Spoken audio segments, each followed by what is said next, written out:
Welcome everyone, welcome back to Policymakers India. Today we are going to watch a very nice 14 minutes video of speech by Palki Sharma Upadhyay. Palki Sharma Upadhyay is a very big name in Indian journalism. She, as of now, works for First Post. She has this program called Vantage on First Post, which is worth watching. She gives a very detailed explanation of international politics. Before that, she used to work for CNN News 18 and she also worked for Vivon News. She is one of the best journalists in India, and she always speaks her mind in a way that it makes sense. Let us see what she has to say at the Oxford Union.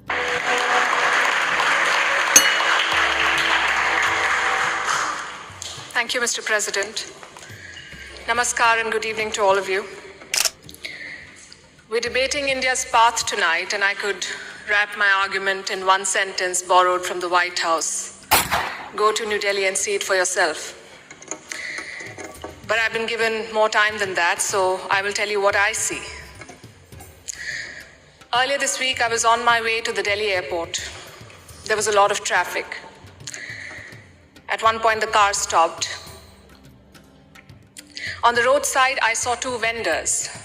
One was selling fruit, the other was selling coconut water. What caught my attention was not what they were selling, but how they were selling it. Both had a QR code prominently displayed. And every single customer walked up to them, scanned this QR code, and paid for their purchase, every single one of them. To me, this is a picture of today's India. It shows three developments, three of the many developments I shall list out tonight. Number one is financial inclusion. Both the vendors had a bank account linked to their mobile phone. Number two is internet or mobile penetration, what we call digital India. It was 15% 9 years back. It's 48% today. And number three is the airport traffic. It just keeps swelling even though we are at the receiving end. We see what it shows. From 67 million 9 years back to almost double now. To me, these things signify the path that India is on. The previous speakers have defined the motion well, but in case the evening drinks have kicked in, let me repeat. This House believes Modi's India is on the right path. And how do you determine if the path is right or wrong? You look at numbers, data, surveys, reports. I shall refer to all of these as I make my arguments. But I also want to dwell on something that's more personal, more important, I think, yet unquantifiable. I'm talking about the experience of living in today's India. I have lived in many Indias. The wary India where exciting policies and positions were abandoned. The self-doubting India where decisions were taken based on global opinion. And today, a more confident India where the world comes for leadership and inspiration. You cannot put a premium on that. Indians are more prosperous at home and hence more confident abroad. Let me also tell you what I saw at the airport here in London, at the immigration counter. I saw Indians proudly flaunting their passport, none of the fidgeting or self-doubt of the last century. And if I may add, the immigration officer almost looked impressed. She was either a fan of India or just worried that she was holding up one of Rishi Sunak's relatives. We are proud of what we share with the world. Bollywood, masala chai, yoga, cricket. India today is a soft power giant. At the same time, India is not a timid democracy that tolerates terrorism or betrayals. When Pakistani terrorists attacked Kashmir's Pulwama, India carried out surgical strikes on Balakot. Today's India is not a pushover country. It's a world power denied. Today, invasions and colonialism are part of our history, not our identity. We are shaped by years of subjugation, not defined by them. We are excited about our global responsibilities, not wary of them. This change and confidence comes from growth at home. Which brings me to the numbers. I'll start with India's welfare state system and how it has fared in the past decade. 110 million new gas connections, 470 million bank accounts, 220 million insurance beneficiaries. And to be fair, the welfare concept is not new to India. It's been there for a while. What's new is the approach. It's not just about putting more money in the pocket, it's about empowering people. And the result, once again, the evidence shows in the numbers. India's per capita income has gone from 86,000 rupees in 2014 to 172,000 rupees now. It has doubled. And a big reason for that is the falling inflation. From more than 8% 9 years back to less than 6% today. And this, ladies and gentlemen, is in the middle of a global cost of living crisis. Foreign direct investment is at its highest level. Foreign trade is at its highest level. The growth mantra is connectivity. And I don't have to tell the British that. First thing you did in your colonies was build roads and railways. Our growth story has been about two Indias. The urban India, the bustling urban India, and a sluggish rural India. Today we are trying to connect the two. We are building more than 38 kilometers of highway every day, which is 50% more than what it was 7 years ago. The number of airports has doubled since 2014. The total capacity at seaports has doubled. This connectivity is what is driving India forward. You mentioned GST.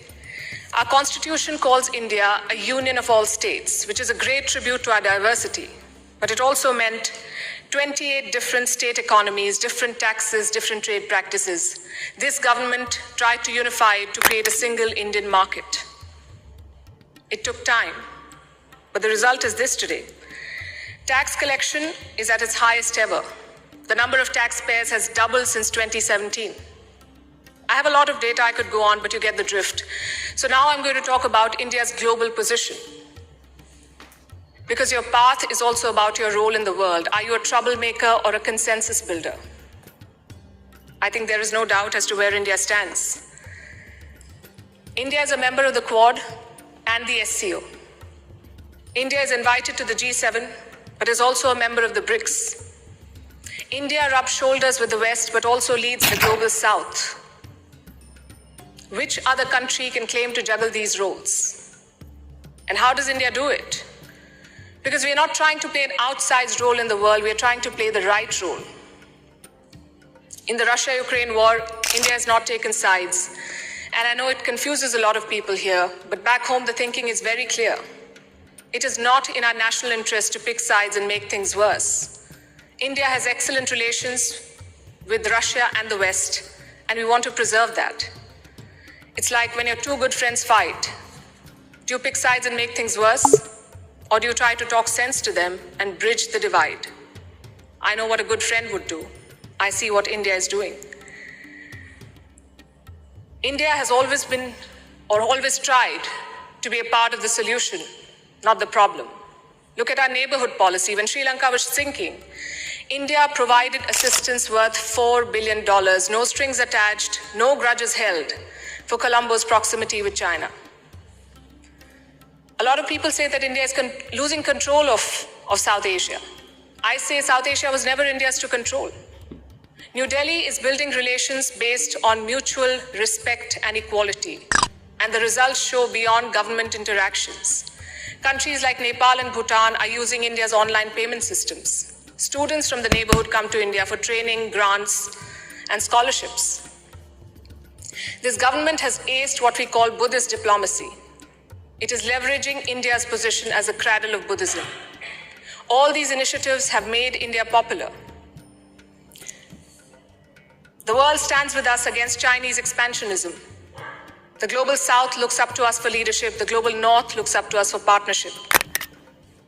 I think that's the hallmark of great diplomacy and statecraft, when you're loved and respected in all quarters. More importantly, when you're trusted in all quarters.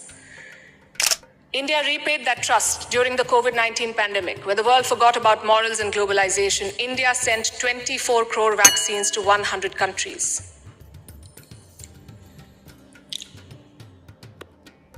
And you saw the result of that in Papua New Guinea. When Prime Minister Modi landed there, their Prime Minister touched his feet. This was not a personal gesture to a leader. This was a vote of thanks to the entire country. Let's talk about domestic affairs. Kashmir was brought up. This government abrogated Article 370. Today, Kashmir's economy is doing much better. 1.8 crore tourists visited the valley in the last year. That's the highest ever in Indian history, 1.8 crore. Kashmir is getting its first ever foreign direct investment, and that too from a company in the UAE. But since this is Kashmir, let's not limit ourselves to finances. Let's talk about security. Terror attacks in the valley have almost halved in the last few years. The numbers are staring in your face. Security is better, economy is better, Kashmir is better. Plus, we have corrected a historical wrong imposed on India. Let me also address something else that was raised by the opposite side, and that is religious intolerance.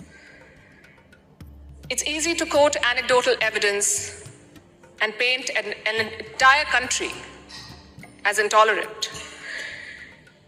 But random elements and sporadic incidents do not speak for India or its leadership or its government. Only policies do, and I'll tell you about those policies. More Muslim students got scholarships in Modi's first term than the previous government. I'm talking about 2 million more Muslim students.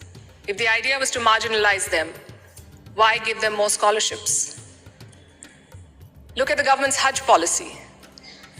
Prime Minister Modi held personal talks with the Saudi regime to increase India's Hajj quota. In 2014, it was 136,000. By 2019, it was more than 200,000. Again, if the idea was to marginalize Muslims, why increase the Hajj quota? This government abolished triple talaq. Would you call it reform or repression? Let me also tell you what a Pew study found in 2021. It runs counter to every argument that will be made here tonight. It found that 89% of all Muslims and Christians in India say they're free to practice their religion. I'll repeat, 89% of all surveyed Muslims and Christians, but no, let's build on perceptions and anecdotes, not on facts. I would also point you to all the social schemes, the bank accounts, the gas connections, the insurance policies. They're available to all citizens of all religions. Does that mean India cannot do better? Absolutely not. Even one incident of marginalization is one too many, but how would you judge an entire country's path? In fact, it struck me when I was invited for this event, why would Oxford University be interested in debating the path of Modi's India? Because India has defied Western predictions. It's the world's largest democracy charting its own course. India today has shed the burden of trying to comply with Western constructs. No amount of lecturing or virtue signaling is shaking India's confidence, and that is what unsettles critics. There are hit-and-run experts with no accountability who make pronouncements based on their political leanings to create an anti-India narrative. GDP growth won't touch 5%. There was corruption in the Rafale deal. The government was snooping in opposition parties using Pegasus. All of these make for juicy headlines. And they make it look like everything is wrong in India. But when a Supreme Court investigation finds no wrongdoing, when India's growth crosses 7%, who is questioning these experts? When an 85% Hindu majority Karnataka votes out the BJP, is the West then lauding India's secular credentials? You see, to judge a country's path, you have to be able to separate agenda-driven narrative from facts. In conclusion, let me say this. For any country in the world, there is always a wrong path. Enough dictators and autocrats have shown us, but there is no single right path. Britain has its own right path. India has its own right path. As long as democracy is respected, as long as the constitution is respected, I would say to each their own. It is wrong to judge one country on the parameters of another. And that has been the beauty of India since 2014. We've uplifted 140 million people out of poverty. We did so while conducting free and fair elections, dozens of them. We did so while protesting, debating, and dissenting. And finally, I think the hallmark of a right direction is also public approval. Do the people think you're on the right path? The people of India answered that question in 2019. Thank you.